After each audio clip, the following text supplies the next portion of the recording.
Hi guys, welcome sa ating panibagong video. Ayan po, today's video, ayan, ipaprank natin yung aking anak na 1 years old. Kunyari, tutulog-tulugan po ako. Ayan, bagong gising po siya dyan, tinan niyo yung gagawin niya. Papikit-pikit lang po ako ng mata. Tinan po ang gagawin ng aking baby boy.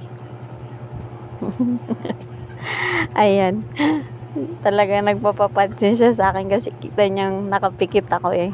Wala pong ibang tao diyan, ako lang. Ayan. Kagigising lang po ng aking anak diyan. Pero ang gagawin niya.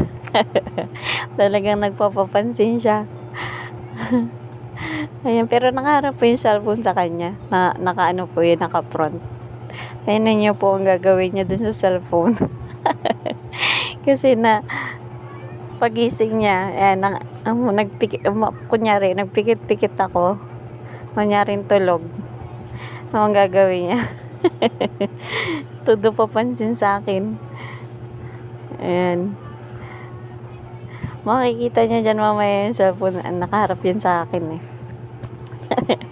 Ilalaglag niya ngayon yung cellphone ko. Sa sobrang niyang boring. Ayan. Puprank natin yung aking anak kung anong gagawin kapag ako'y tulog.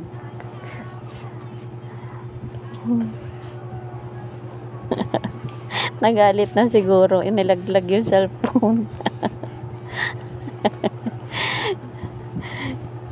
Sabi siguro, sa isip siguro na anak ko, ano ba yan, ba't tulog ang mama ko? Yan, nilaglag niya na po yung cellphone ko. Tawang-tawa na ako dyan. Ayan, nagpapapansin po talaga siya. Napaka-sweet ng baby ko. Ayan. Dami niyang ginagawa. Ayan.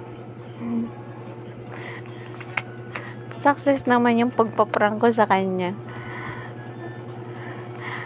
Nagpapapansin talaga yung anak ko. It's a prank! Hindi ko na matiis. Naaawa na ako sa kanya. Tumabi talaga siya sa akin. Ayan.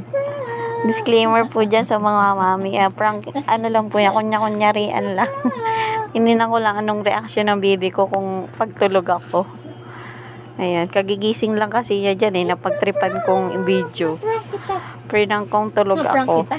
Ayan. Napaka-sweet ng anak ko. Ayan. Thank you po sa panonood. It's a prank! Yan lamang po. Bye-bye. Na-prank ko si JD!